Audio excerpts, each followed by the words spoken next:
நம்ம வந்து சின்ன பையன் பேசலாம், அந்த சுகத்தரும் நம்ம சொல்லித்தர மாட்டோம். இதை ரொம்ப அருமையா எடுத்து வச்சாங்க அவங்க. இவங்களோட வாதத்துக்கு எதிர்வாதமா மணிப்பிரியா என்ன சொல்ல வராங்கன்னு கேட்பாங்க.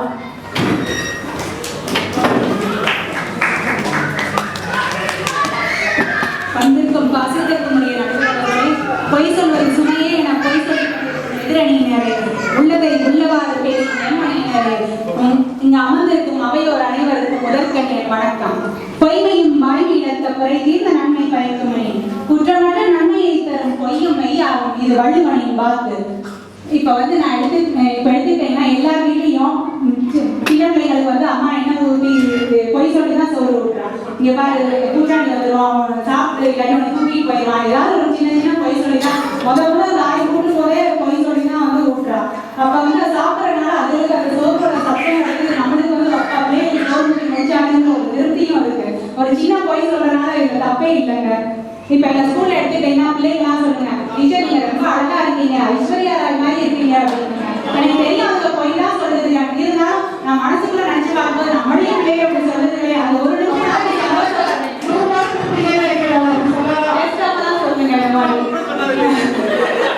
அதனால நம்மளுக்கு அன்னைக்குன்னு இல்லை, இன்னைக்கு அதை நினைச்சு பார்க்கும்போது அந்த பிள்ளை பார்க்கும்போது இப்படி சொல்லிச்சு நம்மள அப்படிங்கிற ஒரு சந்தோஷம் தாங்க இருக்கு.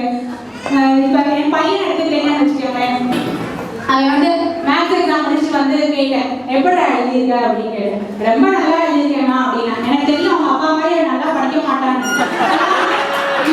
சூப்பரா இருக்கேன், நான் 98 மார்க் பண்ணிடுறேம்மா அப்படின்னா. சரி மேத்ஸ் எக்ஸாம் ஆச்சு, மேத்ஸ் டீச்சர் பையனாச்சு, ஒருவேளை நல்லா பண்ணிடுறான் ட்ரைனிங் கொடுக்கல அப்படின்னு நினைச்சேன். சரி ரிசல்ட் வந்த வேலை பார்த்தா 60 மார்க் பண்ணிட்டு வந்தான். என்னடா இது 60 மார்க் பண்ணிட்டு வந்திருக்க அப்படின்னு கேட்டா, இல்லம்மா நீ இவ்வளவு சந்தோஷமா இருக்க ரிசல்ட் வர வரைக்கும் அப்பா உன்னை எப்படி மனமானமா பார்த்துக்கிறாங்க, அந்த மாதிரி நானும் உடைய மனமானமா மதியம்னு நினைச்சேம்மா அப்படின்னா.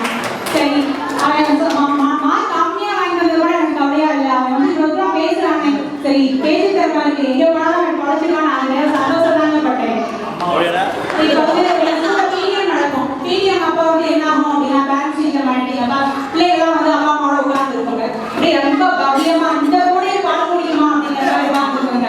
சரி அவங்க அப்பா அம்மா மாதிரி பிள்ளைகளை பார்க்கும்போது நம்ம பொய் சொல்ற மாதிரி தான் இருக்கும். அந்த பிள்ளைய கிளாஸ்ல பயங்கர சுட்டித்தனம் பண்ணுங்க, வாழ்த்தனம் பண்ணுங்க, அந்த பிள்ளைய அவங்க அப்பா அம்மா ரொம்ப நல்ல பிள்ளைங்க, இந்த பக்கம் நல்லா கிடைக்கலன்னா இல்லைங்க அடுத்த பக்கம் நல்லா படிச்சுட்டு போயிடுவாங்க அப்படின்னு சொல்லுவோம். நான் மட்டும் தான் பொய் சொல்றேன் இல்லைங்க, எனக்கு மேல உள்ள அம்மா இருக்காங்க பெரியம்மா, என் சொந்த பெரியம்மா இல்லைங்க, எங்க பிரின்சிபல் அப்படிதான் சொல்லுவாங்க, பிள்ளைங்க நல்ல பிள்ளைங்க அப்படின்னு சொல்லுவாங்க. இந்த மாதிரி பொய் சொல்றதுனால என்ன ஆகுது அப்படின்னா கொஞ்ச நாள் கழிச்சு வீட்டை முடிஞ்சு கொஞ்ச நாள் கழிச்சு பாருங்க சேஞ்சஸ் தெரியுது. ஓகே நம்ம டீச்சரே நம்ம அப்பா அம்மா மாதிரி இப்படி சொன்னாங்க, நம்ம நல்லா மார்க் வாங்கி காமிக்கணும் அப்படிங்கிற ஒரு எண்ணம் தான் அதுல இருக்கு. சரி அது போகிறதுக்கு அப்படின்னா இப்போ என் வீட்டில் ஃபோன் வந்தது அப்படின்னா நான் வந்து என்ன சொல்லி வச்சுருக்கேன் பையன்லன்னா எப்படி அட்டன் பண்ணணும்னு சொல்லியிருக்கேன். ஃபோன் எடுப்பான், ஹலோ அப்படிமா, உடனே கேட்க சொல்லிடுவேன் யார் பேசுகிறாங்கன்னு சொல்லி கேட்டு தம்பி. உடனே அவன் வந்து எடுத்தோடனே இதெல்லாம் கேட்டுருவான், ஹலோ யார் பேசுறீங்க அப்படின்னு கேட்டுருவான். அப்போ அவங்க எதிர் பக்கத்துல இருந்து யார் என்ன சொன்னாங்களோ அதை வந்து உறக்க சொல்லு தம்பி அப்படின்னு சொல்லி வச்சிருக்கேன். ஆனால் இப்போ சிவகாமி ஃபோன் பண்ணாங்க அப்படின்னா, ஓ சிவகாமி ஆண்டியா அப்படின்னு சத்தமா சொல்லுவாங்க. எனக்கு தெரிஞ்சிடும் ஃபோனில் அந்த பக்கம் யார் பேசுறாங்க, எனக்கு தெரியும் சிவகாமி ஃபோன் பண்ணிச்சா ஃபோனை வைக்காது அப்படின்னு இவங்க எல்லாருக்குமே தெரியும்னு நினைக்கிறேன். உடனே என்ன சொல்றேன், தம்பி அம்மா வெளியில போயிருக்கேன்னு சொல்லி அப்படின்னு சொல்லிடுறேன். உடனே ஆண்டி அம்மா வெளியில போயிருக்காங்க ஆண்டி, வந்தோடனே நான் ஃபோன் பண்ண சொல்றேன் அப்படின்னு ஃபோனை வச்சிருக்கேன். நான் வந்து என்ன பிஸியா ஏதாவது வேலை பண்ணிட்டு இருந்தேன், அந்த வேலையை முடிச்சுட்டு நம்ம பீஸ்ஃபுல்லா வேலை பண்ணி முடிச்ச நிம்மதியும் இருக்கும்.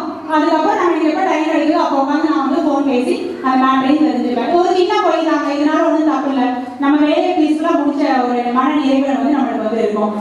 அதுக்கப்புறம் இப்போ ஆஃபீஸ்ல எடுத்துக்காங்க, இவங்களாம் பொய் சொல்லக்கூடாது பொய் சொல்லக்கூடாதுங்கிறாங்க. என்னைக்காவது உண்மை சொல்லி லீவ் போட்டுருக்காங்களான்னு கேளுங்க.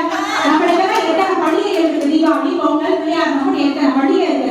எல்லாரும் நான் போய் ஆஃபீஸ்ல எனக்கு தீபாவளி இருக்கு பொங்கல் இருக்குன்னா நீங்க பண்டிகையே கொண்டாடி வீட்டிலே இருந்துக்கலாம்னு சொல்லுவாங்க. இப்போ வந்து என்ன சொல்லுவாங்க, நான் ஒரு நாளைக்கு என் பொண்ணுக்கு முடியல அப்படின்னு லீவ் எடுப்பேன், ஒரு நாளைக்கு எனக்கு பேங்க்ல வேலை இருக்கு அப்படின்னு லீவ் எடுப்பேன். இதனால என்ன ஆகுது, நம்ம லீவ் எடுத்த திருப்தியும் இருக்கும்.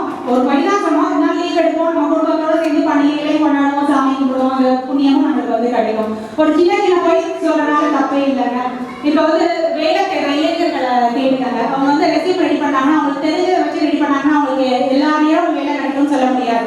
அந்த வேலைக்கு என்ன தேவை அதுக்கு தகுந்த மாதிரி தான் அவங்க ரெசியூம் ரெடி பண்ணுவாங்க. பொய்யான ரெசியூமா தான் இருக்கும், இருந்தாலும் அவங்களுக்கு வேலை கிடைச்ச பிறகு அந்த வேலையை வந்து நம்ம தங்க வைக்கணுங்கிறதுக்காக அந்த வேலைக்கும் அவங்களோட திறமையிலும் இடையில உள்ள கேப்பை நிறைவு பண்ணணுங்கிறதுக்காக 2 மாசமோ 3 மாசமோ அள்ளும் பகலும் கஷ்டப்பட்டு தான் அந்த வேலையை வந்து தக்க வைப்பாங்க. இதுல வந்து தப்பை நம்ம ஒரு பொய் ரெஸ்யூம் ரெடி பண்ணாங்க, இதனால அந்த வேலையை அவங்க தக்க வச்சுக்கணுங்கிறதுக்காக அவங்க ரெடி பண்ணாங்க.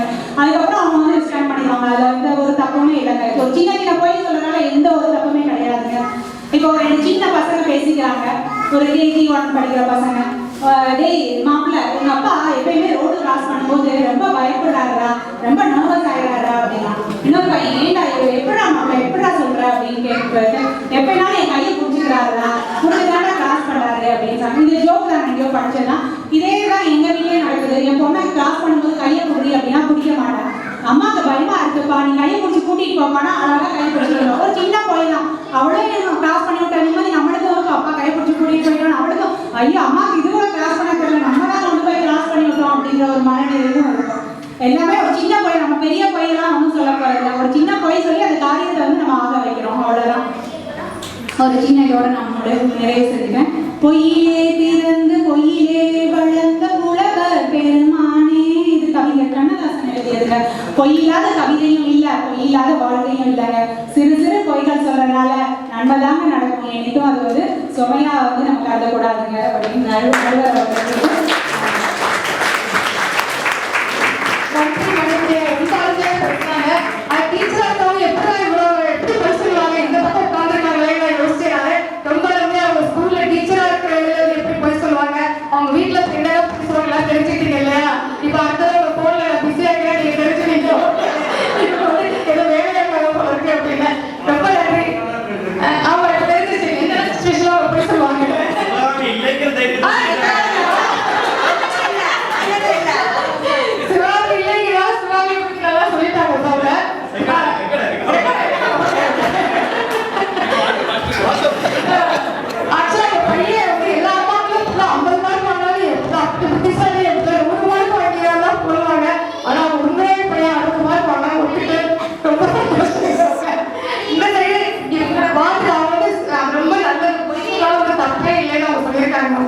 இந்த சைடு வந்து என்ன எதிர்வாதம் கொடுத்துருக்காங்க.